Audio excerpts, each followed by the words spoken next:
Chapter 3. The author diverts the emperor and his nobility of both sexes in a very uncommon manner. The diversions of the court of Lilliput described. The author has his liberty granted him upon certain conditions. My gentleness and good behaviour had gained so far on the emperor and his court, and indeed upon the army and people in general,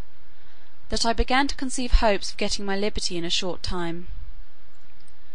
I took all possible methods to cultivate this favourable disposition. The natives came, by degrees, to be less apprehensive of any danger from me. I would sometimes lie down, and let 5 or 6 of them dance on my hand, and at last the boys and girls would venture to come and play hide and seek in my hair.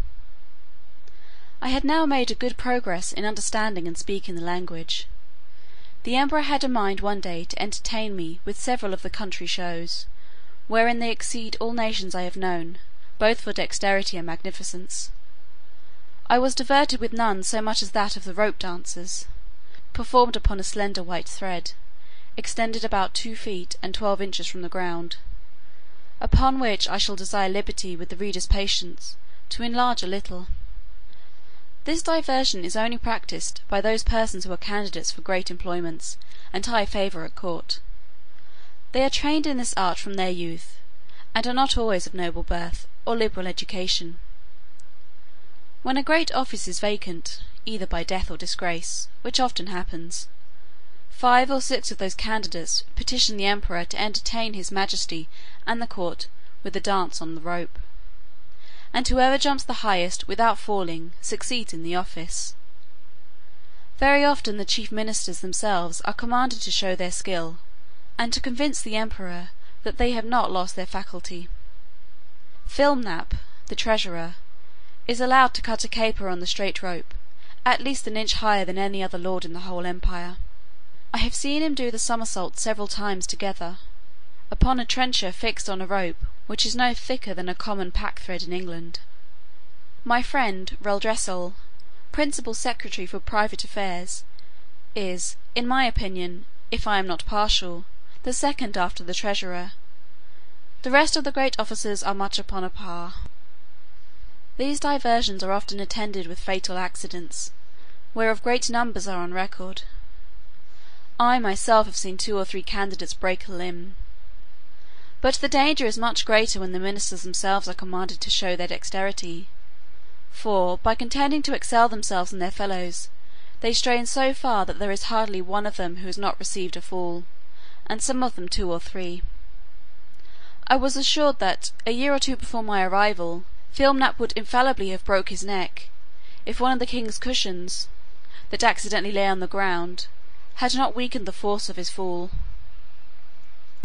There is likewise another diversion, which is only shown before the emperor and empress, and first minister, upon particular occasions. The emperor lays on the table 3 fine silken threads, of 6 inches long.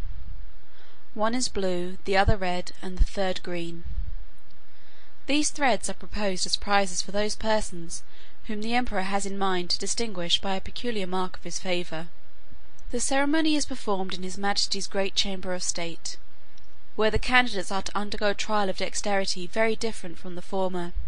and such as I have not observed the least resemblance of in any other country of the new or old world. The emperor holds a stick in his hands,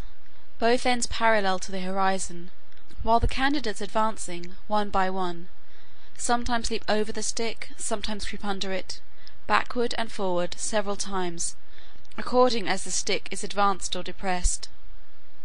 Sometimes the emperor holds one end of the stick, and his first minister the other.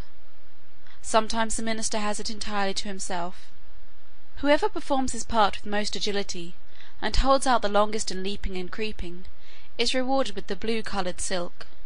The red is given to the next, and the green to the third, which they all wear girt twice around the middle, and you see few great persons about this court who are not adorned with one of these girdles. The horses of the army, and those of the royal stables, having been daily led before me, were no longer shy, but would come up to my very feet without starting. The riders would leap them over my hand as I held it on the ground, and one of the emperor's huntsmen, upon a larger corsair, took my foot, shoe and all, which was indeed a prodigious leap. I had the good fortune to divert the emperor one day after a very extraordinary manner. I desired he would order several sticks of 2 feet high, and the thickness of an ordinary cane, to be brought to me; whereupon his majesty commanded the master of his woods to give directions accordingly, and the next morning 6 woodmen arrived, with as many carriages, drawn by 8 horses to each. I took 9 of these sticks, and fixing them firmly in the ground, in a quadrangular figure, 2 feet and a half square, I took 4 other sticks, and tied them parallel at each corner, about 2 feet from the ground. Then I fastened my handkerchief to the 9 sticks that stood erect,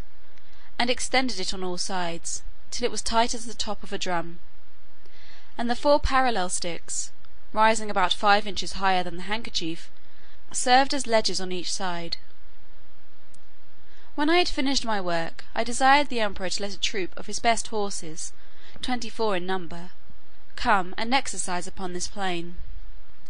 His majesty approved of the proposal, and I took them up, one by one, in my hands, ready mounted and armed, with the proper officers to exercise them. As soon as they got into order, they divided into 2 parties, performed mock skirmishes, discharged blunt arrows, drew their swords, fled and pursued, attacked and retired, and in short discovered the best military discipline I ever beheld. The parallel sticks secured them and their horses from falling over the stage, and the emperor was so much delighted that he ordered this entertainment to be repeated several days, and once was pleased to be lifted up and give the word of command, and with great difficulty persuaded even the empress herself to let me hold her in her close chair within 2 yards of the stage, when she was able to take a full view of the whole performance. It was my good fortune that no ill accident happened in these entertainments. Only once a fiery horse, that belonged to one of the captains, pawing with his hoof, struck a hole in my handkerchief, and his foot slipping, he overthrew his rider and himself; but I immediately relieved them both, and covering the hole with one hand, I set down the troop with the other in the same manner as I took them up. The horse that fell was strained in the left shoulder, but the rider got no hurt, and I repaired my handkerchief as well as I could. However, I would not trust to the strength of it any more, in such dangerous enterprises. About 2 or 3 days before I was set at liberty, as I was entertaining the court with this kind of feat, there arrived an express to inform his majesty that some of his subjects, riding near the place where I was first taken up, had seen a great black substance lying on the ground, very oddly shaped, extending its edges round, as wide as his majesty's bedchamber, and rising up in the middle as high as a man; that it was no living creature, as they at first apprehended, for it lay on the grass without motion, and some of them had walked round it several times; that, by mounting upon each other's shoulders, they had got to the top, which was flat and even, and stamping upon it they found that it was hollow within; that they humbly conceived it might be something belonging to the Man-Mountain, and if his majesty pleased, they would undertake to bring it with only 5 horses. I presently knew what they meant, and was glad at heart to receive this intelligence. It seems, upon my first reaching the shore after our shipwreck, I was in such confusion, that before I came to the place where I went to sleep, my hat, which I had fastened with a string to my head while I was rowing, and had stuck on all the time I was swimming, fell off after I came to land; the string, as I conjecture, breaking by some accident which I never observed, but thought my hat to be lost at sea. I entreated his imperial majesty to give orders it might be brought to me as soon as possible, describing to him the use and nature of it; and the next day his waggoners arrived with it, but not in very good condition. They had bored 2 holes in the brim, within 1.5 inches of the edge, and fastened 2 hooks in the holes. These hooks were tied by a long cord to the harness, and thus my hat was dragged along for above half an English mile. But, the ground in that country being extremely smooth and level, it received less damage than I expected. 2 days after this adventure, the emperor, having ordered that part of his army which quarters in and about his metropolis to be in readiness, took a fancy of diverting himself in a very singular manner. He desired I would stand like a colossus, with my legs as far asunder as I conveniently could. He then commanded his general, who was an old experienced leader, and a great patron of mine, to draw up the troops in close order, and march them under me, the foot by 24 abreast, and the horse by 16, with drums beating, colours flying, and pikes advanced. This body consisted of 3,000 foot and 1,000 horse. His majesty gave orders, upon pain of death, that every soldier in his march should observe the strictest decency with regard to my person, which, however, could not prevent some of the younger officers from turning up their eyes as they passed under me; and, to confess the truth, my breeches were at the time in so ill a condition, that they afforded some opportunities for laughter and admiration. I had sent so many memorials and petitions for my liberty, that his majesty at length mentioned the matter, first in the cabinet, and then in a full council, where it was opposed by none, except Skyrish Bolgolam, who was pleased, without any provocation, to be my mortal enemy. But it was carried against him by the whole board, and confirmed by the emperor. That minister was Galbert, or admiral of the realm, very much in his majesty's confidence, and a person well versed in affairs, but of a morose and sour complexion. However, he was at length persuaded to comply, but prevailed that the articles and conditions upon which I should be set free, and to which I must swear, should be drawn up by himself. These articles were brought to me by Skyrish Bolgolam, in person, attended by 2 under secretaries, and several persons of distinction. After they were read, I was demanded to swear to the performance of them, first in the manner of my own country, and afterwards in the method prescribed by their laws; which was, to hold my right foot in my left hand, and to place the middle finger of my right hand on the crown of my head, and my thumb on the tip of my right ear. But because the reader may be curious to have some idea of the style and manner of expression peculiar to that people, as well as to know the article upon which I received my liberty, I have made a translation of the whole instrument, word for word, near as I was able, which I here offer to the public. Golbasto Momarem Evlam Gerdilo Shefin Mali Ali Gu. Most mighty emperor of Lilliput, delight and terror of the universe, whose dominions extend 5,000 blustrongs, about 12 miles in circumference, to the extremities of the globe, monarch of all monarchs, taller than the sons of men, whose feet press down to the centre, and whose head strikes against the sun, at whose nod the princes of the earth shake their knees;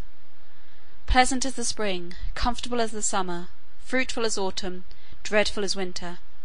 his most sublime majesty proposes to the Man Mountain, lately arrived at our celestial dominions, the following articles,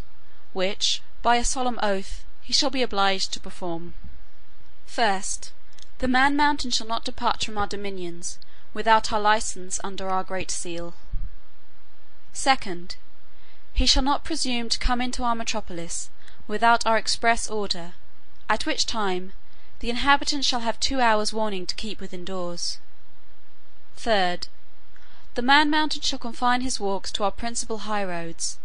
and not offer to walk, or lie down, in a meadow or field of corn. Fourth, as he walks the said roads, he shall take the utmost care not to trample upon the bodies of any of our loving subjects, their horses, or carriages,